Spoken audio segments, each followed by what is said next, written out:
On behalf of political groups, Mr. President Joseph Daul, EPP Group. Mr. President, colleagues, the European Council on Thursday and Friday opened the road to Eurozone governance. It showed that the time of doubt and division was now past, and that the time to get out of the crisis was now visible. By providing strict rules for the return to balanced budgets, reduction of public debt, 26 out of 27 states have shown their determination to return to healthy finance. And by accepting these rules in their constitution and by making sure that non-respect of those rules is punished, 26 out of 27 states have shown responsibility. By making sure that they can take their main economic policy decisions together, and by drawing up urgency arrangements which will be implemented by the ECB. 26 out of 27 states have admitted that shared sovereignty is better than sovereignty taken hostage by the markets.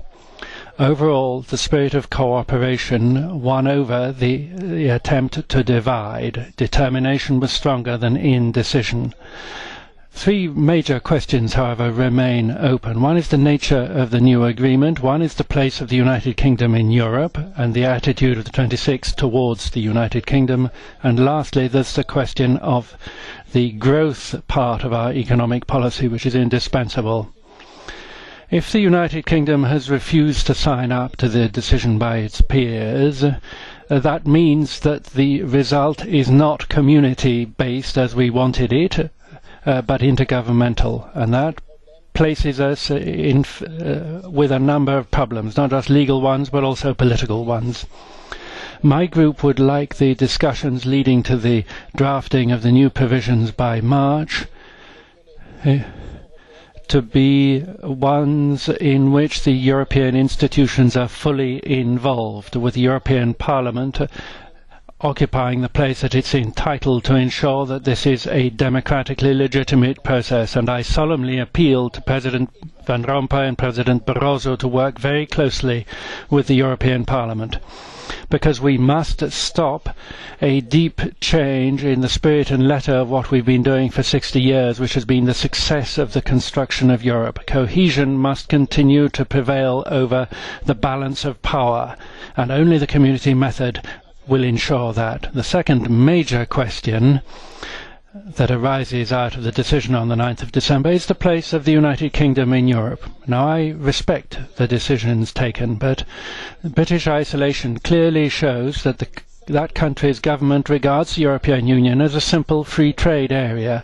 It has no consideration for solidarity and responsibility towards its partners, and that, in my view, implies a change in the behaviour of the 26, and also, to an extent, within the European institutions in behaviour towards that country. In particular, I think the British cheque is now up for question.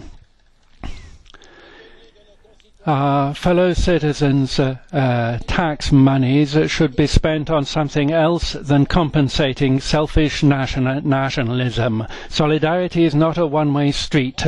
It's time to explain. It's time to explain to Mr. Cameron's governing coalition and remind it of its obligations, particularly in terms of financial regulation, for which it even asked for a derogation, which luckily was refused. Third and last question, the growth and employment side of our economic policy. Of course, there cannot be growth without putting the public finances back in order, but the Union now needs to apply the same coordination and the same effort to developing its industry, its exports and its competitiveness. Europe is not going to get out of this crisis in any lasting way without sound management on the one hand and growth on the other. As for us in Parliament, I believe we need to work hard with the Commission, and the Commission's proposals of 2 months ago, Mr. President, to get us out of this crisis are proposals that we shall have to vote for with a strong majority here in this House in February. That's what we should be thinking about over the Christmas holidays, and I'd like in that connection to wish you all a very happy Christmas and your families. Thank you very much, Mr. President.